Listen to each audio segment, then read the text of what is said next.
Assalamualaikum warahmatullahi wabarakatuh. Saya jelaskan sebentar ya mukjizat ini. Jadi mukjizat itu dari kata-kata ajaza yu'jizu, yang artinya melemahkan atau mengalahkan, membuat yang lain lemah. Itu makna kata-katanya. Jadi makanya fungsinya mukjizat itu sebenarnya untuk membuat orang takluk, tidak bisa bantah lagi. Itu namanya mukjizat. Secara istilah ini perbuatan luar biasa yang dilakukan oleh Nabi. Sebenarnya perbuatan luar biasa itu banyak, tidak hanya Nabi. Kalau Nabi namanya mukjizat, kalau para wali namanya karomah. Kalau orang biasa seperti kita namanya ma'unah. Orang jahat bisa enggak Pak perbuatan luar biasa? Bisa. Kalau orang jahat, orang jelek namanya istidraj. Kamu ini jahat tapi kok sakti ya, tapi kok kaya ya, luar biasa. Itu namanya istidraj. Istidraj itu memang dibiarkan oleh Allah biar besok mantep kalau mau divonis jelek dan disiksa. Biar dia tidak sadar-sadar, biar dia tidak tobat-tobat. Kalau dapat fasilitas enak terus kan sadarnya susah. Nah, itu namanya istidraj. Jadi dalam hidup ini memang ada hal-hal luar biasa seizin Allah.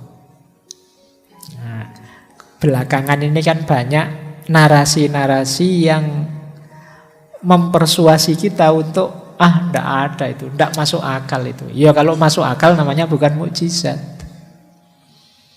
Jadi ada, sempat saya baca itu kan ada beberapa riwayat di antara mukjizatnya Nabi itu bisa membelah bulan. Saya tidak tahu mekanisme peristiwanya apa. Orang-orang saat itu melihat bulan terbelah atau bulan terbelah benar, saya tidak tahu. Tapi terus ada yang bantah, kalau kayak gitu ya tidak masuk akal lah. Ya kalau masuk akal namanya bukan mukjizat.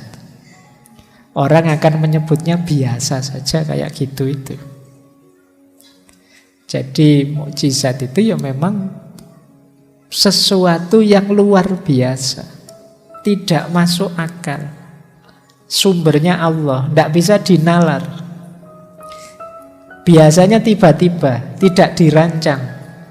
Nabi Ibrahim itu dibakar, tidak mempan. Itu bukan kok Nabi Ibrahim siap-siap, oh ini harus pakai baju anti api, ini pinjam pemadam kebakaran dulu mau dibakar, enggak. Ya langsung masuk saja dan tidak terbakar. Jadi tidak dirancang, tiba-tiba ya pada Nabi dan Rasul fungsinya untuk menguatkan dakwah kebenaran ajaran Allah, bukan pamer. Jadi bukan untuk pertunjukan. Jadi makanya tidak bisa kok misalnya Nabi kok ini saksikanlah saya bisa jalan di atas air, tidak begitu. Jadi momennya pas dia bisa melakukan itu, tidak bisa dirancang. Nabi Musa itu memukulkan tongkatnya ke laut, ya momen itu saja. Tidak bisa dirancang atau diulang suka-suka hati. Mungkin setelah menang lawan Fir'aun terus balik lagi, jajar lagi ya, tak bolehnya tidak bisa. Jadi yang membuat hebat itu intervensinya Allah. Jadi itu mukjizat namanya. Jadi adanya fenomena mukjizat ini sebenarnya menarik untuk menguatkan mental kita bahwa dalam hidup ini tidak ada yang tidak mungkin kalau Allah menghendaki.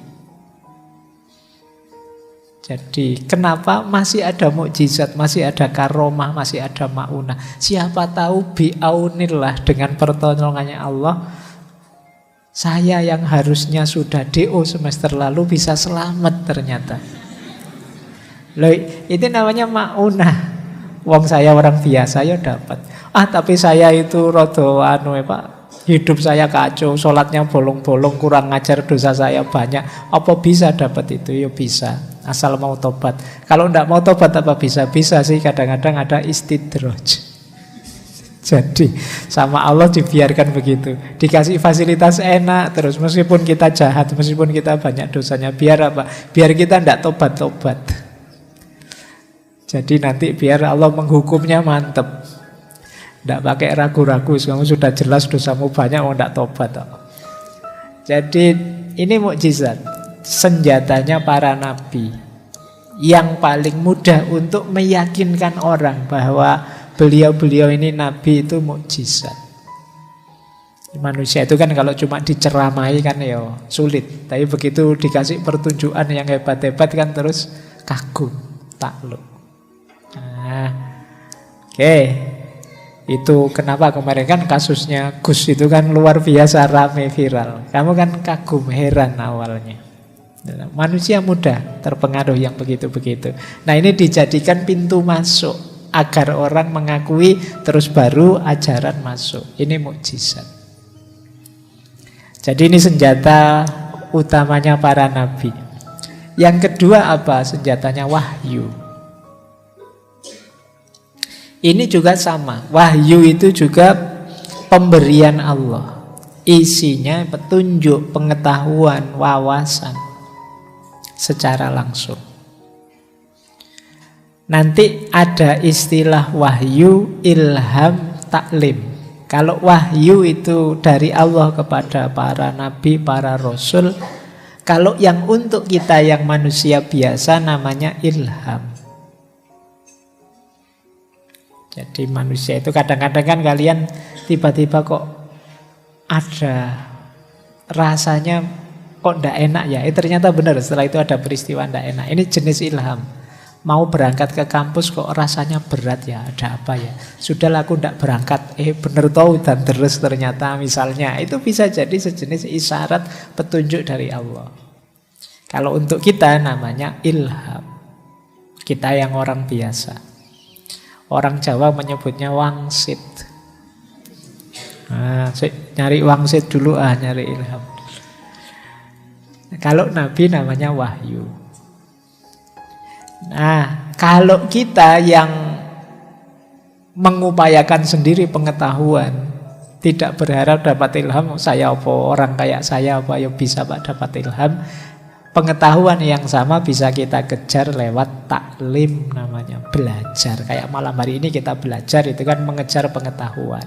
Ada orang tertentu yang pengetahuannya tidak dikejar, diberi langsung oleh Allah. Kalau para nabi namanya wahyu. Kalau para orang utama, para wali misalnya namanya ilham. Yang kadang disebut ilmu yang laduni. Tapi hati-hati, kata Imam Qusairi, ada ilham, ada hawajis, ada was-was. Sama-sama pengetahuan yang hadir dalam diri. Kalau ilham, kata Imam Qusairi, dari Allah, dari malaikat. Kalau hawajis, dari nafsu. Kalau was-was, dari setan. Jadi sama-sama suara hati ya. Ada suara hati yang dituntun oleh Allah, namanya ilham. Ada yang sebenarnya itu bukan suara hatimu, tapi suara nafsumu. Wah, jangan-jangan engkau jodohku nih misalnya. Suara hatiku ini. Oh, itu ya bukan hatimu, itu nafsumu, padahal kamu pengen. Itu namanya khawajis. Ada juga yang was-was. Kalau was-was ini dari setan, membuat kita khawatir yang tidak jelas, membuat kita terpalingkan dari yang hakiki.